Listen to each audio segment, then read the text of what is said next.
প্রতি বছর ক্যালেন্ডারের পাতায় একটা দিন আসে। আমরা উৎসব করি, তেরঙ্গা পতাকা ওড়াই, আকাশ কাঁপিয়ে স্লোগান দিই। কিন্তু উৎসবের শোরগুন যখন থামে, তখন নির্জনে নিজেকে একটা প্রশ্ন করি, আমরা কি সত্যি স্বাধীন? স্বাধীনতা মানে ভাতের থালায় নিশ্চয়তা। কিন্তু আজ কি দেখি, বাজারের থলি হাতে একজন বাবা হিসাব মেলাতে পারেন না। দাম বাড়ে, আয় বাড়ে না। এই বাস্তবতায় স্বাধীনতা কোথায়? শিক্ষিত যুবক যখন ডিগ্রির বোঝা কাঁধে নিয়ে হন্যে হয়ে কাজ খোঁজে, তখন সেই তথাকথিত অর্থনৈতিক স্বাধীনতা কি শুধু ডিকশনারির শব্দ হয়েই থেকে যায় না?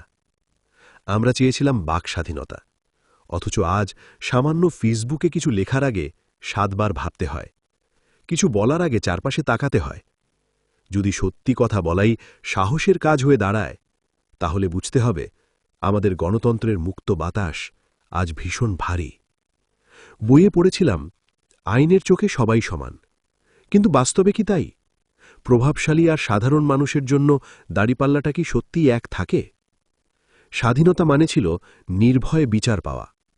স্বাধীনতা মানে ছিল নারীদের জন্য অন্ধকার রাতেও নিরাপদ রাস্তা। সেই নিরাপত্তা কি আমরা সবাই পেয়েছি? বাস্তবটা ভয়ানক কঠিন।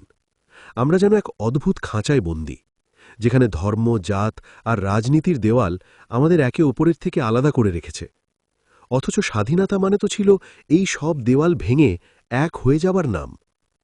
তাহলে কি সব শেষ? না।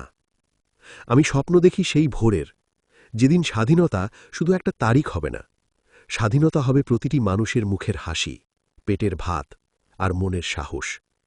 আমরা যে স্বাধীনতা চেয়েছিলাম তা হয়তো আজও পুরোপুরি আসেনি, কিন্তু সেই স্বাধীনতা ছিনিয়ে নেওয়ার লড়াইটা যেন আমাদের ভেতরে চিরদিন বেঁচে থাকে।